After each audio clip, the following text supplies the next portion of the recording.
Super story ಮಾತ್ರ super ಆಗಿದೆ. ಮೂರ್ತಿ ಅಣ್ಣವ್ರ ಆ್ಯಕ್ಟಿಂಗ್ ಸೂಪರ್ ಆಗಿದೆ. ಆ್ಯಕ್ಷನ್ ಒಂದು 50 ಫಿಲಮ್ ಮಾಡಿರೋ ಥರ ಎಕ್ಸ್ಪೀರಿಯನ್ಸ್ ಅಲ್ಲಿ ತೋರಿಸಿದ್ದಾರೆ. ಸುನೇಮಿ ಅವ್ರದ್ದು ಫೈಟ್ ಸೀನ್ ಎಲ್ಲ ಸೂಪರ್ ಆಗಿದೆ. ಕತೆ ಸಕ್ಕದಾಗಿದೆ.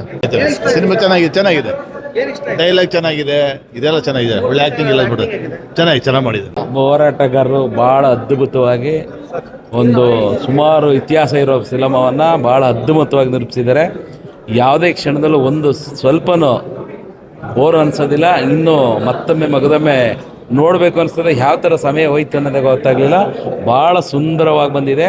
ದಯಮಾಡಿ ಎಲ್ಲರೂ ಬಂದು ಈ ಚಿತ್ರಮಂದಿರದಲ್ಲಿ ವೀಕ್ಷಿಸಿ ಒಬ್ಬ ಹೋರಾಟಗಾರ, ಒಬ್ಬ ಕಲಾವಿದಾಗಿ ಬೆಳೀತಾ ಇರೋದು ಭಾಳ ಅದ್ಭುತ ಯಶಸ್ವಿ ಕಾಣಲಿ, 100 ದಿನ ಶತಮಾನೋತ್ಸವವನ್ನು ಆಚರಿಸಲಿ ಅಂತ ಕೇಳ್ತೀನಿ. ಖಳನಾಯಕರ ಪಾತ್ರ ಹೇಗೆ ಅನಿಸ್ತಾ? ಖಳನಾಯಕರ ಪಾತ್ರ ನೋಡಬೇಕು ಅಂದರೆ ಹೀರೋಗಿಂತ ಖಳನಾಯಕನ ಪಾತ್ರನೇ ತುಂಬ ಅದ್ಭುತವಾಗಿ ಮೂಡಿಬಂದಿದೆ. ಭಾಳ ಅದ್ಭುತವಾಗಿ ಭಾಳ ಅದ್ಭುತವಾಗಿ ಇದರಲ್ಲಿ ಆ್ಯಕ್ಟ್ ಮಾಡಿದ್ದಾರೆ. ಅವ್ರಿಗೆ ತುಂಬ ಹೃದಯ ಇದೆ. ಆಕ್ಷನ್ಸು ಎಲ್ಲ ತುಂಬ ಚೆನ್ನಾಗಿ ಬಂದಿದೆ. ಅದ್ಭುತ. ಒಬ್ಬ ಡೈರೆಕ್ಟರ್ ಹೇಳ್ತಾ ಇದ್ದೀನಿ, ತುಂಬ ರಿಸ್ಕೊಂಡ ನಂತರ ಮತ್ತೊಂದು ಹೊಸ ಪ್ರಯತ್ನ ಇಡೀ ದೇಶ ತಿರುಗಿ ನೋಡುತ್ತೆ ಈಗ ಈ ಸಿನಿಮಾನ. ಆದರೆ ಪ್ರತಿಯೊಂದು ಈ ಸಿನಿಮಾಲಿ ಕತೆ, ಚಿತ್ರಕಥೆ, ಮ್ಯೂಸಿಕ್ಕು, ಎಡಿಟಿಂಗು ಎಲ್ಲ ಪಾರ್ಟ್ಗಳನ್ನು ಎದ್ದು ಕಾಣ್ತಾರೆ. ಮತ್ತು ಕತೆ ಮತ್ತು ಡೈರೆಕ್ಷನ್ ಕೊನೆ ಗಂಟ ಆಡಿಯನ್ಸ್ಗಳನ್ನ ಪಬ್ಲಿಕ್ನ ಹಿಡಿದು ನಿಲ್ಲಿಸುತ್ತೆ. ನಮ್ಮ ಶ್ರೀ ಅವರು ತುಂಬ ಹೊರಟ ಐ ಲವ್ ಯು ಆದಮೇಲೆ ತುಂಬ ಅದ್ಭುತವಾದ ಪಿಕ್ಚರ್ ಕೊಟ್ಟಿದ್ದಾರೆ. ಸಿನಿಮಾ 100% ಚೆನ್ನಾಗಿ ಓಡುತ್ತೆ. ಇದು ಸಿನಿಮಾ ಸಕ್ಕದಾಗೈತೆ. ಕೋರ ಸಿನಿಮಾ ಅಂತೂ ಅಲ್ಟಿಮೇಟ್ ಆಗೈತೆ. ಪಿ ಮೂರ್ತಿ ಅಣ್ಣನ ಆ್ಯಕ್ಟಿಂಗ್ ಅಂತೂ ಎಕ್ಸ್ಟ್ರಾರ್ಡಿನರಿ. ಕ್ಲೈಮ್ಯಾಕ್ಸ್ ಅಂತೂ ಚಿಂದಿ. ತುಂಬ ದಿನಗಳಾಗಿತ್ತು ಕನ್ನಡದಲ್ಲಿ ಈ ಥರ ಒಂದು ಪಿಕ್ಚರ್ ಬಂದು. ನಂಗೆ ಭಾರಿ ಖುಷಿ ಆಗ್ತೈತೆ. 100-200% ಈ ಪಿಕ್ಚರು ನಿಲ್ಲುತ್ತೆ, ಗೆದ್ದೇ ಗೆಲ್ಲುತ್ತೆ. ದಯವಿಟ್ಟು ಕನ್ನಡದ ಪ್ರೇಕ್ಷಕರಿಗೆ ಹೇಳೋದೊಂದೇ, ಥಿಯೇಟ್ರಿಗೆ ಬಂದು ಸಿನಿಮಾ ನೋಡಿ, ಸಿನಿಮಾನ ಗೆಲ್ಲಿಸಿ. ಇಂಥ ಸಿನಿಮಾನ ಗೆಲ್ಲಿಸಿದ್ರೆ ಇನ್ನೊಂದಷ್ಟು ಪಿಕ್ಚರ್ನ ಮಾಡೋದಕ್ಕೆ ಸಾಧ್ಯ ಆಗುತ್ತೆ. ಎಕ್ಸ್ಟ್ರಾರ್ಡಿನರಿ ಸೂಪರ್ ಆಗಿದೆ ಪಿಕ್ಚರು. ಸುನಾಮಿ ಕಿಟ್ಟಿ ಅವ್ರ ಅಭಿನಯ ಅಂತೂ ಅವ್ರ ಆ್ಯಕ್ಟಿಂಗ್, ತಾತ ಆ್ಯಕ್ಟಿಂಗ್, ಕಿಟ್ಟಿ ಆ್ಯಕ್ಟಿಂಗ್, ಎಲ್ಲರ ಆ್ಯಕ್ಟಿಂಗ್ ತುಂಬ ಬ್ಯೂಟಿಫುಲ್ ಆಗಿದೆ. ಚೆನ್ನಾಗಿ ಓಡ್ತದೆ ಫಿಲಿಮ್. ಚೆನ್ನಾಗಿದೆಪ್ಪ. ಎಲ್ಲರೂ ಚೆನ್ನಾಗಿ ಮಾಡಿದ್ದಾರೆ. ಬ್ಯೂಟಿಫುಲ್ ಆಗಿದೆ ಫಿಲಿಮ್. ಕನ್ನಡ ಚಿತ್ರರಂಗದಲ್ಲಿ ಒಂದು ಹೊಸ ಮೈಲಿಗಲ್ಲು ಅಂತ ಹೇಳ್ಬೋದು. ಪಿ ಮೂರ್ತಿ ಅವರ ಒಂದು ಪ್ರೊಡಕ್ಷನ್ನು, ಆಮೇಲೆ ಸುನಾಮಿ ಕಿಟ್ಟಿ ಅವರ ಆ್ಯಕ್ಷನ್ನು, ಬ್ಯಾಕ್ಗ್ರೌಂಡ್ ಮ್ಯೂಸಿಕ್ಕು ಪ್ರತಿಯೊಂದು ಚೆನ್ನಾಗಿದೆ ಸರ್, ತುಂಬ ಚೆನ್ನಾಗಿದೆ ಸರ್. ಸಿನಿಮಾ ಮಾತ್ರ ಖರಾಬಾಗಿದೆ. ಮ್ಯೂಸಿಕ್ ಮಾತ್ರ ಕ್ರೇಜಿ ಕುಷ್ಕ. ನಮ್ಮ ಮ್ಯೂಸಿಕ್ ಡೈರೆಕ್ಟ್ರು ಮಾತ್ರ ಸಖತ್ತಾಗಿ ಮಾಡಿದ್ದಾರೆ. ಮ್ಯೂಸಿಕ್ ಅಂತೂ ತುಂಬ ಇಷ್ಟ ಆಯಿತು, ತುಂಬ ಖುಷಿ ಆಯಿತು. ಕನ್ನಡ ಫಿಲಿಮ್ ಮಾತ್ರ ಬಂದು ನೋಡಿ, ಕನ್ನಡ ಫಿಲ್ಮ್ನ ಬೆಳೆಸಿ. ಮೂವಿ ತುಂಬ ಚೆನ್ನಾಗಿದೆ ಸರ್. ಸಾಂಗ್ ಅಂತೂ ಅಲ್ಟಿಮೇಟ್ ಆಗಿದೆ. ತುಂಬ ಮೂವಿ ಚೆನ್ನಾಗಿದೆ ಸರ್. ಆ್ಯಕ್ಟಿಂಗು ಸೂಪರ್ ಆಗಿದೆ ಸರ್. ಸಾಂಗ್ಗಳೆಲ್ಲ ತುಂಬ ಚೆನ್ನಾಗಿದೆ.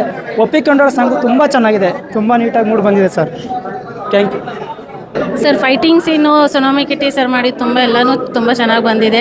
ನಮ್ಮ ಡೈರೆಕ್ಟರ್ ಸರ್ಗೆ ಮತ್ತೆ ಇನ್ನೊಂದು ಅವಕಾಶ ಕೊಟ್ಟು ಇನ್ನೂ ಇದೇ ಟೀಮಲ್ಲಿ ಇನ್ನೊಂದು ಫಿಲಿಮ್ ಬಂದರೆ ತುಂಬ ಚೆನ್ನಾಗಿರುತ್ತೆ. All the best. Thank you. Super ಆಗಿದೆ, ತುಂಬ ಚೆನ್ನಾಗಿದೆ ನೋಡೋಕ್ಕೆ. ಕತೆ ಎಲ್ಲ ಚೆನ್ನಾಗಿದೆ. ಮೂರ್ತಿ ಸರು ಚೆನ್ನಾಗಿ ಆ್ಯಕ್ಟ್ ಮಾಡಿದ್ದಾರೆ. ಮತ್ತು ಹೊರಟಾಶ್ರೀ ಅವರು ಒಳ್ಳೆ ಮೇಕಿಂಗ್ ಮಾಡಿದ್ದಾರೆ.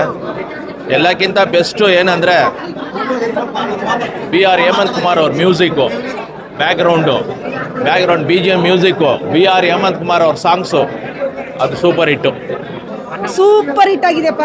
ತುಂಬ ಚೆನ್ನಾಗಿದೆ. ಎಲ್ಲೂ ಬೋರ್ ಇಲ್ಲ. ಈಗ ದರ್ಶನ್ದು ಸುದೀಪ್ ಫಿಲಮ್ ನೋಡುವಾಗ ಯಾವ ಥರ ಬೋರ್ ಇಲ್ಲದೆ ನೋಡ್ತೀವೋ ಅದಕ್ಕಿಂತ ಮಜವಾಗಿದೆ. ಹೊಸಬ್ರು ಈ ಥರ ಒಂದು ಕಂಟೆಂಟ್ ಇಟ್ಕೊಂಡು ಫಿಲಮ್ ಮಾಡಿರೋದ್ರಿಂದ ತುಂಬ ಚೆನ್ನಾಗಿದೆ. ಹಳೆಯ ಕಾಲದಲ್ಲಿ ಏನೇನು ಆಗಿತ್ತು ಅನ್ನೋದನ್ನು ನಮಗೆ ತೋರಿಸಿದ್ದಾರೆ. ಇದನ್ನು ಫಿಲಮ್ ತುಂಬ ಚೆನ್ನಾಗಿರೋದ್ರಿಂದ ಪ್ರತಿಯೊಬ್ಬರು ನಮ್ಮ ಕರ್ನಾಟಕದವರು ಫಿಲಮ್ ಟಾಕೀಸ್ ಬಂದು ಕುಟುಂಬ ಸಮೇತ ನೋಡಬೇಕು ಅಂತ ಹೇಳ್ತಾ ಇದ್ದೀನಿ. ತುಂಬ ಚೆನ್ನಾಗಿ ಮಾಡಿದ್ದಾರೆ ಸರ್. ಹೇಳ್ಕೊಳಂಗೆ ಏನೋ ಮಾತು ಬರ್ತಾ ಇಲ್ಲ, ಯಾಕೆಂದರೆ ಅಷ್ಟು ಚೆನ್ನಾಗೈತೆ ಫಿಲಮು. ಓಕೆ, ಒಂದೊಂದು ಕ್ಯಾರೆಕ್ಟ್ರು ಎಲ್ಲೂ ಮಿಸ್ ಮಾಡದೆ ಅಚ್ಚುಕಟ್ಟಾಗಿ ಮಾಡಿದ್ದಾರೆ. ಇದೇ ರೀತಿ ಸೆಕೆಂಡ್ ಪಾರ್ಟು ಒಳ್ಳೆ ರೀತಿಯಲ್ಲಿ ಬರಬೇಕು ಅಂತ ನಾವು ಎಕ್ಸೆಪ್ಟ್ ಮಾಡ್ತೀವಿ. Thank you. ತುಂಬ ಚೆನ್ನಾಗಿದೆ ಸಿನಿಮಾದಲ್ಲಿ. ಎಲ್ಲ ರೀತಿಯೂ ಸೂಪರ್ ಆಗಿದೆ. ಸೆಂಟಿಮೆಂಟ್ ಇದೆ, ತಂದೆ ತಾಯಿ ಸೆಂಟಿಮೆಂಟು, ಆಮೇಲೆ ಫೈಟಿಂಗ್ ಆಗಲಿ, ಸಾಂಗ್ ಆಗಲಿ, ಎಲ್ಲ ಸೂಪರಾಗಿ ಮಾಡಿದ್ದಾರೆ, ಚೆನ್ನಾಗಿ ಮಾಡಿದ್ದಾರೆ. ಒಂದು ಒಳ್ಳೆ ಕಾಂಪಿಟೇಷನ್ ಕೊಡೋವಂಥ ಮೂವಿನೇ, ಒಳ್ಳೆ ಚೆನ್ನಾಗಿದೆ, ಸೂಪರ್ ಆಗಿದೆ. ಎಲ್ಲ ಬಂದು ಮೂವಿ ನೋಡಿ, ಎಲ್ಲ ಥಿಯೇಟ್ರಿಗೆ ಬಂದು ಮೂವಿ ನೋಡಿ, ನಮ್ಮ ಬಡವ್ರ ಮಕ್ಕಳನ್ನ ಎಲ್ಲರನ್ನೂ ಬೆಳೆಸಿ.